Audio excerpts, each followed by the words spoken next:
আমি কিন্তু রাজনীতির কথা বলি না, এটা আমার বলার দরকারও না। তবে আপনাদের একটা টেকনিক শিখাই দিচ্ছি।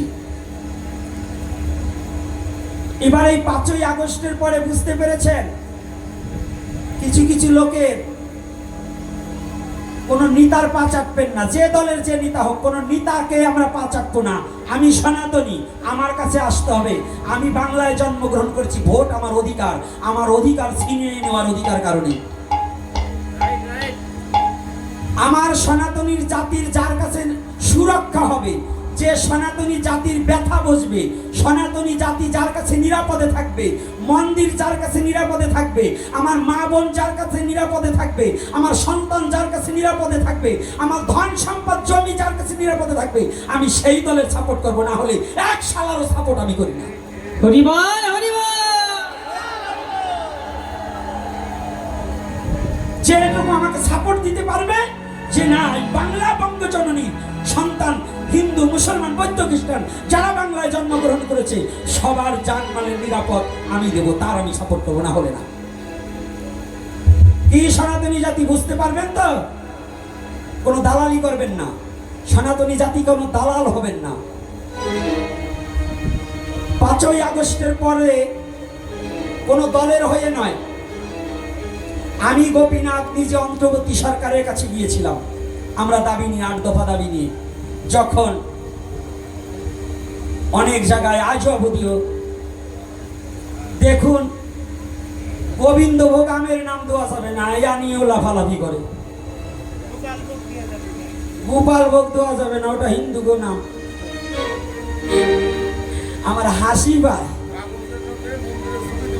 আছে 20 টাকার নোটে কান্তাজি মন্দির দেওয়া হয়েছে, তাইতে দোষ। সনাতনীরা যে বলছে নাকি তোরে দিবার মন্দিরের ছবি, এইটা একটা চক্রান্ত গ্রুপ, ওরাই দেবে, ওরাই আমাদের কিলাবে। কথাটা বোঝেন নাই? কোন সনাতনী আমরা কেউ বলছি ওনাদের মন্দিরের ছবি আমাদের টাকা ভিতর দাও, বলা হয়নি। আচ্ছা, আমাদের ওটা দরকারও নাই, তোমরা যা করো তোমাকে ইচ্ছা মতো করতেছো। তুমি মন্দিরের ছবি দেছো, যেগুলো মন্দির পুরানো হয়েছে, যেগুলো মন্দির ভাঙা হয়েছে, সেগুলোর খেসারত তুমি কি দিয়েছ? আরো বরঞ্চ আমরা দাবি নিয়ে গেছি, আমাদেরকে প্রত্যাখ্যান করে, আমাদেরকে দোষী সাব্যস্ত করে, শেখ হাসিনা আওয়ামী লীগের দালাল বলে ট্যাগ দিয়ে আমাদেরকে নির্যাতন করা হয়েছে। আমাদের হাজার হাজার সনাতনীকে নির্যাতন করা হয়েছে এবং মন্দিরগুলো ভাঙা হয়েছে, সেই মন্দিরগুলো নির্মাণ করা হয়নি। কিন্তু অথচ 20 টাকার নোটে কান্তেজির মন্দির দেওয়া মানে কি, এইটা আরো দেখিয়ে দিল যে তাড়াতাড়ি ওইটা ভাঙো, একটা দ্বন্দ্ব বাধা, ওটাকে ভাঙো। কিন্তু আমরা কখনোই টাকার নোটে আমার ধর্ম দিতে হবে না, আমার ধর্ম এত প্রচার করতে হবে না, আমার ধর্ম ভালোবেসে গ্রহণ করবে, আমার ধর্ম জোর করে কাউকে আমরা জানাতে চাই না, দেখাতে চাই না, শিখাতে চাই না। আমার প্রেমের ধর্ম যদি ভালো লাগে কেউ, তাহলে আসো, আমরা গ্রহণ করে নেব। আর যদি ভালো না লাগে আসবে কেন, দরকার নেই।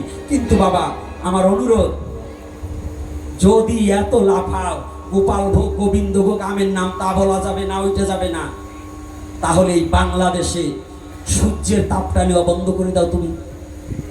হিন্দুরা সূর্যের পূজা করে, গঙ্গা পূজা করে জল খাওয়া বন্ধ করো, বায়ুর পূজা করে বাতাস নেওয়া বন্ধ করো। ওই লাফালাফি, ওই ভাগু ব্যাঙের মতো, ওই যে বড় বড় ভাগু ব্যাঙের মতো লাভ থাকবে না, বাতাস না নিবার পারলে। হায়াতের তেল পাইবা না খুঁজলে জগৎ বাড়ি, পাংচার হয়ে গেলে চলবে না আর গাড়ি। এই জন্য বলি, আপনারা সনাতনী যদি প্রত্যেকটা কথা আপনারা এক হবেন, কারো দালালি করবেন না।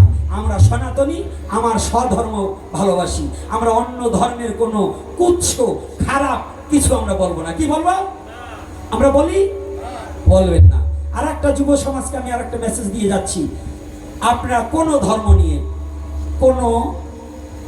কোনোভাবে উস্কানিমূলক কোনো কথা দরকার নেই, কোনো লেখালেখির দরকার নেই, কোনো লাইভ দেওয়ার দরকার নেই, কোনো কমেন্ট লেখার দরকার নেই, এগুলো বাদ দিন।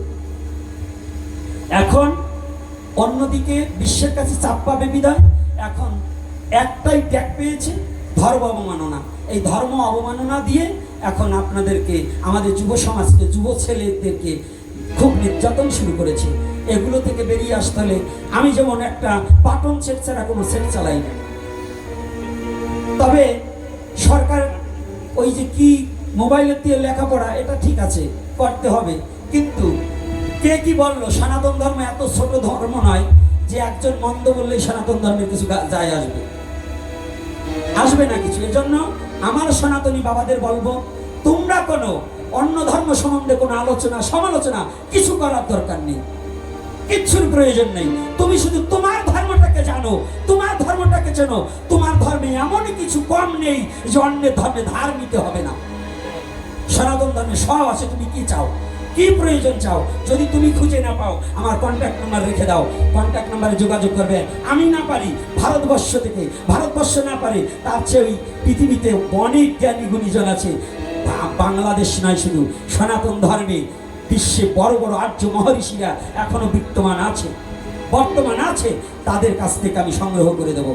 কিন্তু তথাপিও আমরা অন্য ধর্ম সম্বন্ধে কোনো কথা বলবো না। তবে সাবধান, 4টে সন্তান যদি হতো, দেখুন সবাই খালি আওয়ামী লীগের ট্যাগ দিচ্ছে। আমি তো কোনো রাজনীতি কোনোদিন জীবনে কোনোদিন কোনো দলের মিটিং মিছিলে ওই আওয়ামী লীগ নৌকেও কই নেই, দানের শিশু কই নেই, নামগুলো কই নেই, দাঁড়িপাল্লাও কই নেই। এগুলো আমার দরকার না। আমার দরকার আমার গোবিন্দের নাম করা, এবং আমার একটা জিনিস, সেটা হচ্ছে আমার অন্যায়ের প্রতিবাদ করব করব করব। যতদিন দেহে প্রাণ থাকবে, না থাকে না থাকে, অন্যায়ের প্রতিবাদ চালিয়ে যেতে হবে। তাই এখন শুনুন যে কথাটা বলছি, দেখুন বিএনপিতে যোগদান গয়েশ্বরচন্দ্র রায় আছে কিনা? অনেক হিন্দু বড় বড় নেতা আছে না? এরা নেতা হয়েছে, কিন্তু কই একবারও এসে বলছে, একবারও কি আমাদেরকে ভালোবাসা দিয়ে ডাকছে? আমাদেরকে কেউ ডাকবে না। আমরা হয়ে গেছি এখন তুরুকের তাস, সনাতনী জাতি। তাই আমাদের একটা কথা আমি বলে দিচ্ছি, এই ভাগবতী আসরে আগামীতে যে সরকারি আসুক, যদি কোনো সরকার আমাদের নিরাপত্তা না দেয়, আমরা ভোট কেন্দ্রে যাব না, আমরা ভোট বর্জন করে দেবো।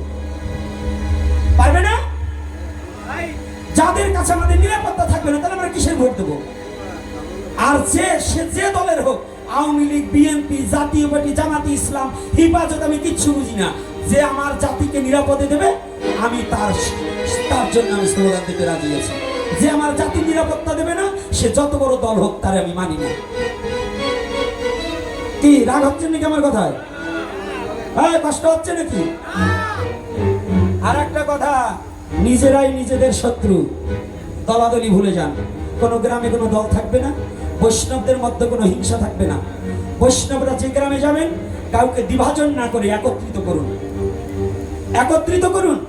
না হলে আমাদের সনাতনীদের এই কৃষ্ণ বলা হবে না। বৈষ্ণব আমরা কয়জন আছি? সবাইকে আমার দরকার আছে না? কিভাবে আছে কিনা? এই যতগুলো কথা বলছি, একটাও কি আমি রাজনীতির প্রেক্ষাপটে কথা বলছি? একটা কোনো দলের কথা বলছি না? এটা আমার জাতির সাথে আমার কথা বলতে হবে, আমার জাতির সাথে আমি কথা বলছি। আপনাদের চরণে হাত রেখে বলছি, ভুলে যান দ্বিধাদ্বন্দ্ব, ভুলে যান কে তোর মুচি, সে আমার সনাতনী। যদি কোনো সনাতনীর প্রতি অন্যায়ভাবে যদি কোনো জায়গা দখল করে, যদি অন্যায়ভাবে কাউকে আঘাত করে, আপনি 10 জন লাঠি নিয়ে দাঁড়িয়ে যান, আমরা ওই শত্রুর বিপক্ষে 10 জনই 10 লক্ষের কাজ করে দেব। পারবেন? কি আওয়াজ নাই কেন? না খেয়ে রয়েছেন নাকি? এই কারা কারা সৎ পথে চলবেন? হাত তুলুন তো। রাধে রাধে। এই জায়গা কি এবার দালাল আছেন নাকি কতগুলো? যে পাতেও খান, ও পাতেও খান। হ্যাঁ, যদি দালাল থাকেন ভালো হয়ে যান। যে নেতার জন্য দালালি করবেন, ওই যে এক নেতারা পলাইছে, আর এক নেতারা যাবে, আর এক নেতারা যাবে, কিন্তু সততা থাকলে সততা থাকবে।